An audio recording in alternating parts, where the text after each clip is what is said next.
Hey, Mike with Nerd Problems Gaming here, and today's video will be going through the top 18 best GameStop Black Friday deals happening right now, so let's get into it. The first game on today's list is Double Dragon Gaiden. And so Double Dragon Gaiden is a return to the world of Double Dragon, and this newest entry combines classic beat-em-up action with some roguelike elements. And so you'll play as a variety of different heroes as they take on evil gangs that are threatening to take over the city.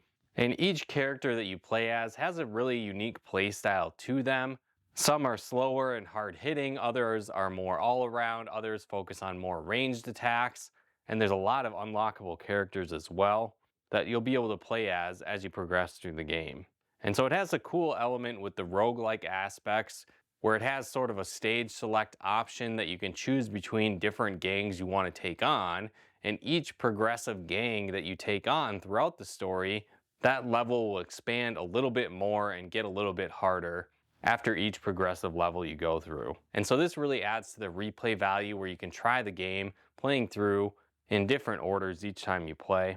There's tons of unlockables, as I mentioned, a lot of secret characters, and it features great local co-op as well. It's one of my favorite beat-em-ups in recent years, and I definitely recommend it. The next game on the list is Tales of Arise. And so in Tales of Arise, you play as a band of heroes that's trying to survive and save the world of Dana as they fight against slavery and oppression from a neighboring planet and their inhabitants that have invaded your world. And so this game is a fast-paced action RPG that follows the format of the long-running Tales series. It has a really engaging story with lots of twists and turns, and really addictive, fast-paced combat, and really fun gameplay as well. It has a vast and vibrant world that's a lot of fun to explore and uncover all the different secrets hidden within. It has a pretty decent lengthy main storyline and a lot of different side quests that you can take on as well. As I mentioned, it's very highly addictive, and it has a really cool combat mechanic where you'll take on the role of one of your main characters, but you can switch between the others on the fly as you progress throughout battle. Each one's having their own unique skills and abilities, which really makes combat a lot of fun. It's one of my favorites in the Tales series, and if you haven't played it yet, I definitely recommend it. The next game on today's list is Jedi Survivor. And so Jedi Survivor is the sequel to the Jedi Fallen Order game and takes place 5 years after that. And you'll once again play as Cal as he fights in the shadows to take on the evil Galactic Empire. It's definitely a very intense action-adventure game, but it also has some light RPG elements as well, like different skill trees you can unlock, featuring various lightsaber fighting styles. It's really cool how customizable your character can be in both looks as well as abilities. I think if you enjoy Star Wars and action-adventure games, this is definitely a must-play as well. The next game is Resident Evil Village. And so in this game, it's one of the newest entries in the Resident Evil franchise, and you'll play as Ethan Winters as he goes on a journey to a crazy remote village as he tries to rescue his kidnapped daughter. And so this time around, instead of fighting zombies and other bioweapons like that, you'll really take on more creatures of legend with things like werewolves, vampires, and more. This time around, you do play in that first-person perspective, but if you do get the DLC option, you can actually play the game through third-person mode as well, and both are definitely really fun. On top of that, it has more of a Resident Evil 4 style vibe to it, where it adds in some more action RPG mechanics in the sense that when you defeat enemies, you'll be gaining gold and finding items that you can sell off for money that you can use to upgrade your various weapons and buy items throughout the game. There's tons of different puzzles to uncover and a really intriguing story to unravel as you try and rescue your daughter, and I definitely recommend it, and it's one of my favorites in the Resident Evil series. The next game is the Final Fantasy VII Remake. And so again, this is a remake of the original Final Fantasy VII game, but this time it only goes up to the events of the crew leaving Midgar for the first time. And while that doesn't seem like a lot when you compare it to the original game, it actually spans well over 40 hours for most players if you try and unlock everything there is to offer. It does also really expand a lot further in the story of the events that are happening during this time. And so this is a lot of fun getting to see more of that backstory and really being able to unravel more of the details and happenings going on in the early parts of the Final Fantasy VII story. I won't go into spoiler territory, but some things are a little bit different as well compared to the original, so it's definitely worth a playthrough whether you're a fan of the original or have never played that before as well. It also really takes a shift away from the turn-based mechanics of the original game and turns it into almost a hybrid of an action RPG mixed with some turn-based active combat elements. And so your characters will have different meters that fill up over time, and once full, you'll be able to unlock powerful moves, magic, and more. It's definitely a really fun game. It's one of my favorites in the Final Fantasy series. Definitely if you're a fan of action RPGs, this one's a must-play as well. The next game on the list is Tactics Ogre Reborn. And so in this game, you play as a band of heroes that's leading a resistance group as they fight their way against oppressive enemies in a war-torn country. And so this game is a remake from the Ogre Battle series that originally came out on the Super Nintendo. And so they've definitely revamped the game a bit. I think they've made it a little bit easier in some senses and more accessible and streamlined some of the level up mechanics. But the game is definitely challenging as well. Most tactical RPGs like this can often get very grindy, but this one has a level cap system where you'll only be able to level up your party so much before progressing further through the game. So this definitely keeps the challenge level high and keeps you on your toes. On top of that, the game has multiple endings, which was definitely ahead of its time when the game originally came out. And this is a great remaster. And so if you like classic tactical RPGs, this one's a must play as well. The next game is Ghostbusters Spirits Unleashed. Now this is actually one of my favorite games in recent years. I'm a huge Ghostbusters fan, but the premise of the story is it's a 4v1 survival game set in the Ghostbusters universe. And the story actually takes place after the events of the Ghostbusters Afterlife movie, where Winston and Ray of the Ghostbusters have started to rebuild the Ghostbusters franchise out of New York. And so they're reopening and training new recruits to join the team, and you're one of these new recruits. And so as I mentioned, it's kind of this 4 versus 1 survival game. So you'll either play as a Ghostbuster and team up with other Ghostbusters as you try and capture the ghost throughout various locations, or you can actually take on the role of the ghost and try and fully haunt the area, scaring off the Ghostbusters to win the game. And so both are actually really fun. I was a bit skeptical on how fun the ghost would be playing as that option, but I had a lot of fun with that as well. And it's definitely a blast getting to play as the different Ghostbusters as you take on the variety of ghosts throughout the game. The storyline's really cool, but it's not super long, but they have added some recent DLC expansion story to it as well. And so if you're playing this for the first time, the story is going to be a little bit longer as it will include both, but it is still on the shorter end. The gameplay is incredibly fun and addicting. On top of that, as you clear missions, you'll get different unlocks where you can power up your equipment, enhancing the traps, proton packs, PKE meter, and more.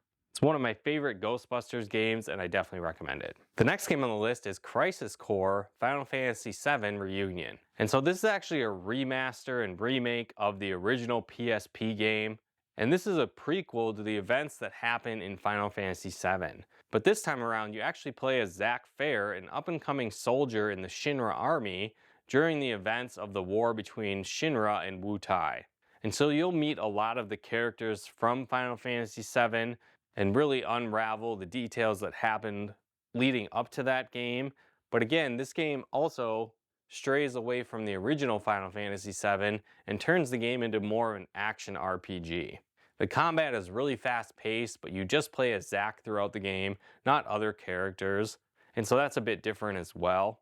But it has some really addicting gameplay elements, such as the missions feature, where there's different challenges and missions you can go on alongside the original story to get the best items and gear throughout the game. On top of that, there's a really cool materia level up system and materia fusion system to the game as well. And so you'll be able to combine different materia together, enhance it with items to create all new materia that not only will act as abilities for your character, but also can power up your stats as well, giving boosts to things like your health points, strength, and more. This is definitely my favorite game on the PSP when it originally came out, and they did a great job remastering and remaking it for modern systems. And so if you haven't played this game yet, I definitely recommend it.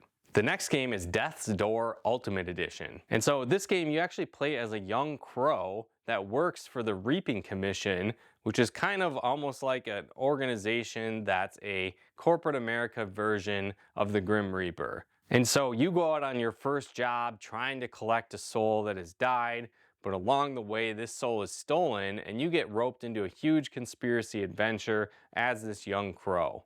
And so it's more of a top-down dungeon crawler action adventure game, similar to titles from the classic Legend of Zelda series.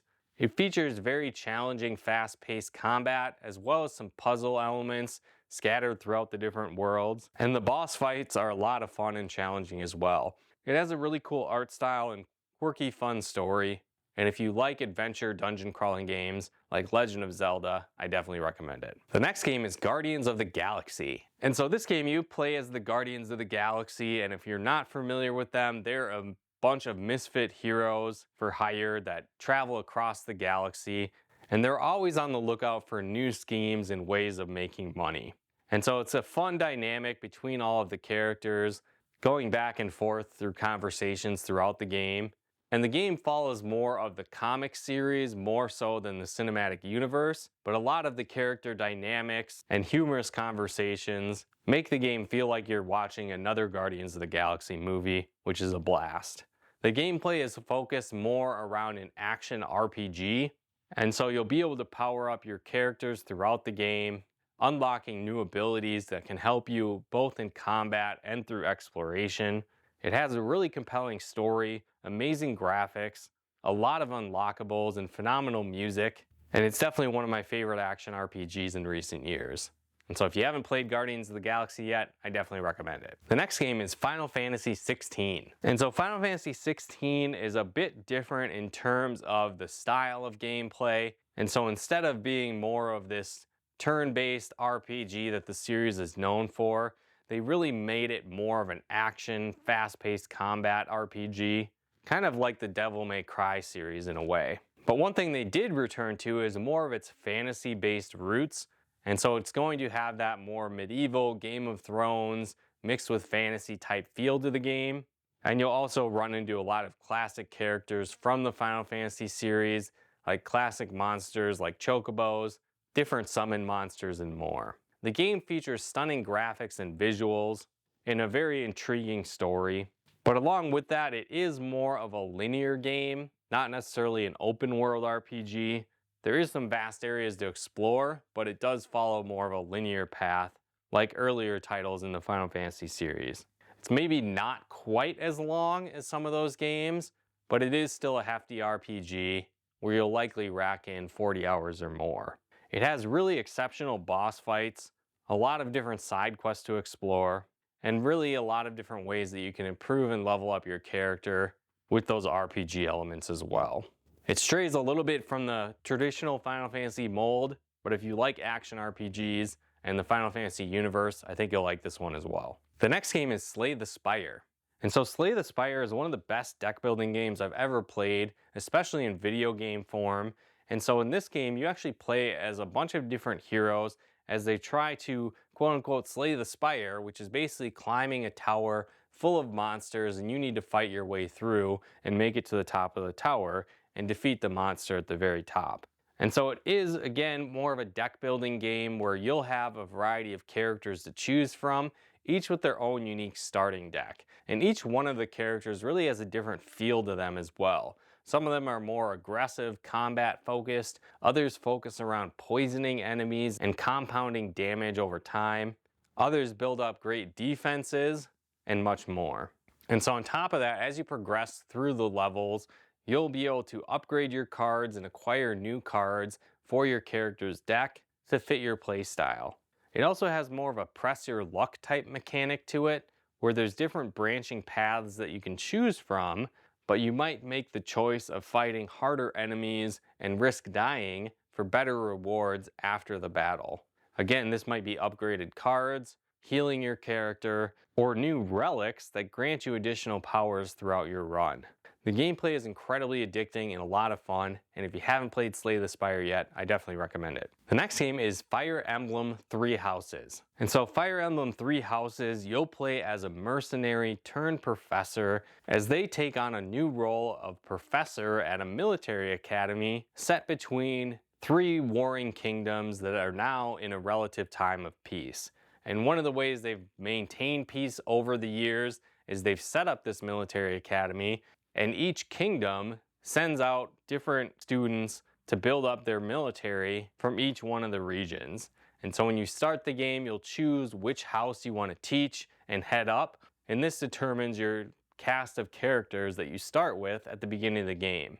Now the game itself is more of a tactical RPG, but it is very expansive where there's a variety of character classes your characters can become. And unlike some Fire Emblem games where you're more locked into a specific class type, your characters can really choose from any type of class there is, level up your abilities to your liking, and really customize your team. It also combines that tactical RPG element more with the teaching sim, and it almost has a feel sort of like a combination of Harry Potter meets Game of Thrones. This is definitely one of my favorite tactical RPGs. It's one of the best on the Switch, and I definitely recommend it. The next game on the list is Stranger of Paradise Final Fantasy Origin. And so this game actually takes place in the world of the original Final Fantasy, and you play as different heroes taking on the four fiends and chaos to stop them from destroying the world. And so you'll need to protect and restore the crystals to prevent the fiends and chaos from destroying the world. And so it is an action RPG, and it really has a feel of the Dark Souls series, but with a Final Fantasy twist. And so it's pretty cool. You'll be able to play as several of the different job classes throughout the series. So like mages, healers, fighters, berserkers, and much more. And each one of these character classes has their own weapon types you'll be able to play as, abilities you'll unlock, and more, really altering your play style throughout the game. And it's really a whole lot of fun. It's also one of my favorite aspects that you get to re-explore this world of the first Final Fantasy, which is one of my favorite RPGs and video games of all time. And so that's really cool. But a big thing I would definitely recommend is beating this game all the way through. It has a really cool twist ending that you don't see coming, which really bumps it up as one of my favorite entries in the Final Fantasy series.